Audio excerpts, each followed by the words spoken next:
गगनबावडा तालुक्यातील शेकडो नागरिक दररोज शासकीय कामांसाठी गगनबावडा कृषी विभाग आणि तहसील कार्यालयात गर्दी करतात। अत्याधुनिक प्रशासकीय संकुलात सर्व शासकीय कार्यालये एकत्र असण्याचा लाभ नागरिकांना होत असला तरी या संकुलातील कृषी विभागातील स्वच्छतागृहात घाणीचं साम्राज्य पसरलंय। दुर्गंधी आणि हात धुण्यासाठी पाण्याचा अभाव यामुळे नागरिकांची गैरसोय होतीये। सार्वजनिक आरोग्याच्या दृष्टिकोनातून ही बाब अत्यंत गंभीर असून स्वच्छ भारत अभियान आणि प्रशासनाची जबाबदारी या दोन्हीवर प्रश्नचिन्ह निर्माण करणारी आहे।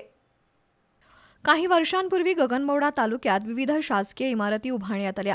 कृषी विभाग, तहसील, सहाय्यक निबंधक, सामाजिक वनीकरण, भूमी अभिलेख ही सर्व शासकीय कार्यालये एकत्र असण्याचा लाभ नागरिकांना होत असला तरी या संकुलातील कृषी विभागातील स्वच्छतागृहांची अत्यंत दयनीय अवस्था झाली आहे।